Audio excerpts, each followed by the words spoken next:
Fisiologi lanjutan untuk mahasiswa semester 3 Fakultas Kedokteran, Sistem Endokrin. Sistem endokrin bertanggung jawab untuk mengatur berbagai fungsi tubuh melalui sekresi hormon yang memengaruhi hampir semua aspek tubuh, termasuk pertumbuhan, metabolisme, reproduksi, dan keseimbangan internal tubuh. Fisiologi sistem endokrin. Sistem endokrin terdiri dari sejumlah kelenjar yang mengeluarkan hormon langsung ke dalam darah untuk memengaruhi organ dan jaringan tertentu. Hormon-hormon ini mengatur fungsi tubuh dalam jangka panjang dan bertindak sebagai penghubung antara berbagai sistem tubuh untuk memastikan tubuh berfungsi secara harmonis.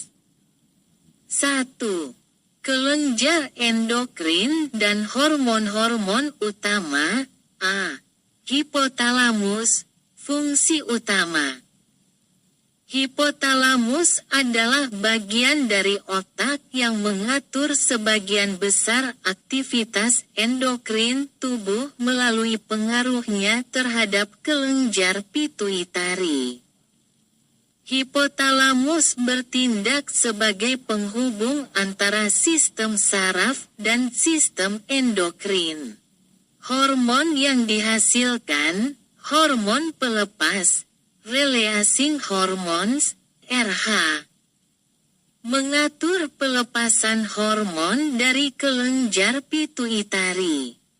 Hormon penghambat, inhibiting hormones, I, menghambat sekresi hormon oleh kelenjar pituitari.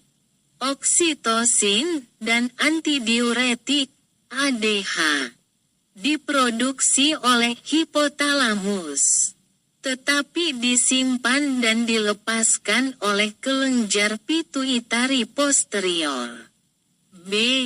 Kelenjar pituitari, kelenjar hipofisis. Kelenjar pituitari, yang terletak di dasar otak, dikenal sebagai master gland, karena mengatur banyak fungsi tubuh melalui sekresi hormon yang mengendalikan kelenjar endokrin lainnya. Pituitari anterior, bagian depan. Hormon pertumbuhan, GH, merangsang pertumbuhan tulang dan jaringan tubuh. Prolaktin, PLL, merangsang produksi susu pada payudara setelah melahirkan. Adrenokortikotropik, ACTH, merangsang pelepasan hormon kortisol dari korteks adrenal. Tirotropik, TSH, merangsang kelenjar tiroid untuk menghasilkan hormon tiroid. Gonadotropin, FSH dan LH, mengatur fungsi gonad, testis dan ovarium, dan produksi gamet, sel reproduksi. Pituitari posterior, bagian belakang. Oksitosin, memfasilitasi kontraksi otot polos pada rahim saat melahirkan dan pengeluaran susu. Antidiuretik, ADH, mengatur keseimbangan air tubuh dengan meningkatkan reabsorpsi air di ginjal. Kaitan dengan fisiologi endokrin, pituitari adalah pengendali utama sistem endokrin, mengatur banyak kelenjar endokrin lainnya, dan memastikan keseimbangan hormon tubuh. C. Kelenjar tiroid. Fungsi utama, kelenjar tiroid terletak di leher dan mengatur metabolisme tubuh dengan memproduksi hormon tiroid. Hormon yang dihasilkan, tiroksin, T, dan triodotironin, T. Meningkatkan laju metabolisme tubuh, pengaturan suhu tubuh, dan pengaruh pada pertumbuhan dan perkembangan. Kalsitonin mengatur kadar kalsium dalam darah dengan mengurangi kadar kalsium darah dan memfasilitasi penyimpanan kalsium dalam tulang.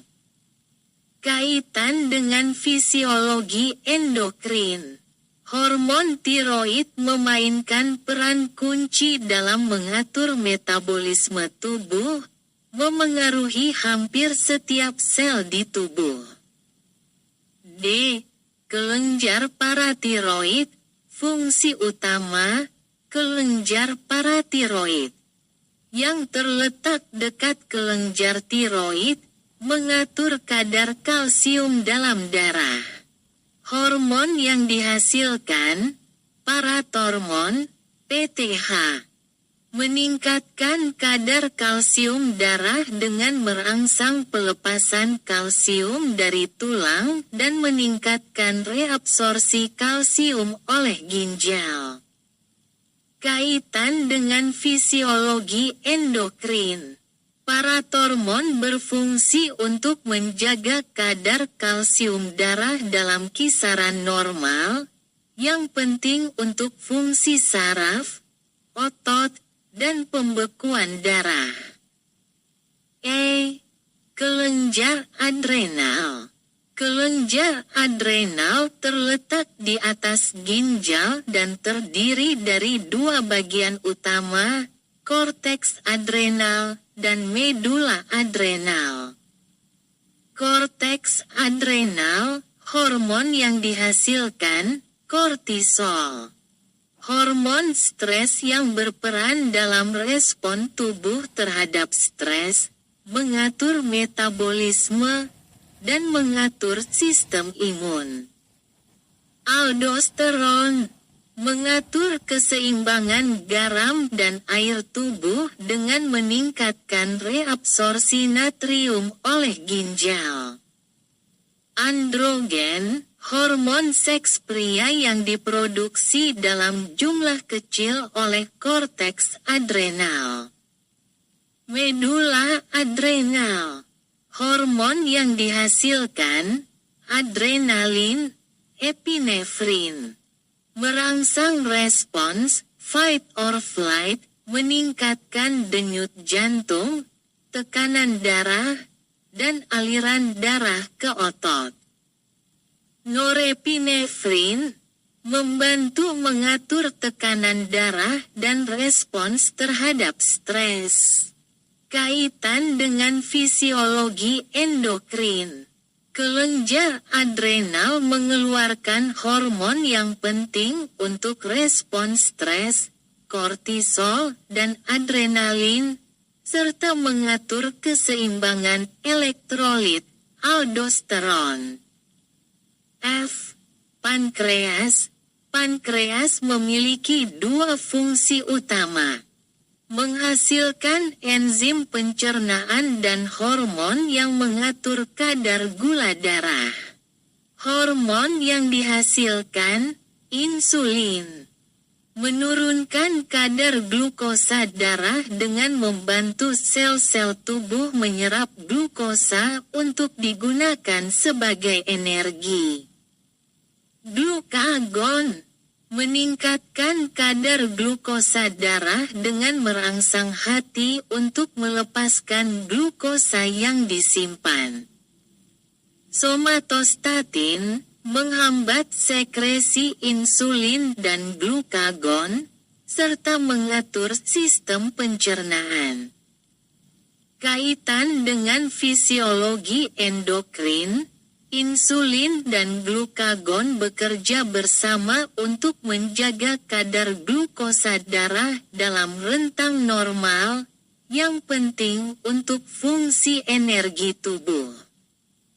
G. Gonad, ovarium dan testis. Gonad, Testis pada pria dan ovarium pada wanita menghasilkan hormon yang mengatur perkembangan seksual dan reproduksi.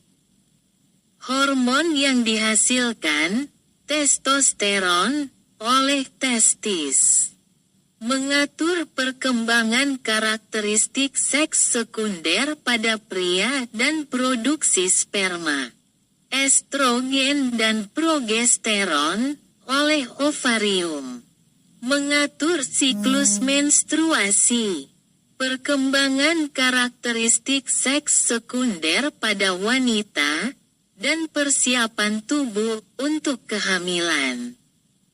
Kaitan dengan fisiologi endokrin.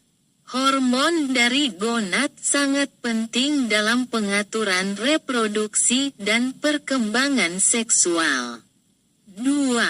Mekanisme kerja hormon. Hormon bekerja pada tingkat seluler dan jaringan tubuh untuk memodulasi aktivitas fisiologis. Secara umum, hormon dapat bertindak melalui dua mekanisme utama, a. Hormon peptida, protein. Mekanisme kerja, hormon peptida seperti insulin dan hormon pertumbuhan tidak dapat menembus membran sel. Mereka bekerja dengan mengikat reseptor di permukaan sel yang memicu rangkaian reaksi kimia di dalam sel, melalui sistem sekunder seperti KEM atau inositol trisfosfate. B. Hormon steroid dan tiroid. Mekanisme kerja, hormon steroid, misalnya kortisol, dan hormon tiroid, dapat melintasi membran sel karena sifat lipofilik mereka. Mereka kemudian mengikat reseptor di dalam sel atau inti sel, yang mengubah ekspresi gen dan aktivitas sel. Kaitan dengan fisiologi endokrin. Hormon bertindak sebagai sinyal kimiawi yang memengaruhi aktivitas fisiologis tubuh melalui interaksi dengan reseptor spesifik pada sel target. 3. Regulasi umum sistem endokrin. Sistem endokrin beroperasi melalui mekanisme umpan balik untuk mempertahankan homeostasis tubuh. Mekanisme ini melibatkan pengaturan pelepasan hormon berdasarkan kadar hormon dalam darah atau sinyal fisiologis tertentu. A. Umpan balik negatif. Sebagian besar pengaturan hormon dilakukan melalui umpan balik negatif, di mana peningkatan kadar hormon tertentu menghambat pelepasan hormon lebih lanjut. Contohnya, ketika kadar tiroid dalam darah cukup tinggi, hipotalamus dan pituitari mengurangi sekresi TSH untuk menurunkan produksi hormon tiroid. B. Umpan balik positif. Umpan balik positif lebih jarang terjadi, tetapi sangat penting dalam beberapa proses fisiologis, seperti kontraksi uterus selama persalinan, yang merangsang pelepasan oksitosin untuk meningkatkan kontraksi. Kaitan dengan fisiologi endokrin, umpan balik negatif membantu menjaga kestabilan hormon dalam tubuh. Sementara umpan balik positif mengaktifkan proses fisiologis tertentu yang memerlukan penguatan, seperti persalinan. Kesimpulan, Fisiologi sistem endokrin berperan penting dalam pengaturan hampir semua fungsi tubuh melalui hormon yang memengaruhi pertumbuhan, metabolisme, reproduksi, dan keseimbangan internal tubuh. Kelenjar endokrin yang berbeda, seperti hipotalamus, pituitari, tiroid, adrenal, pankreas, dan gonad, bekerja secara terkoordinasi untuk memastikan tubuh berfungsi dengan baik dan dalam keseimbangan homeostatis.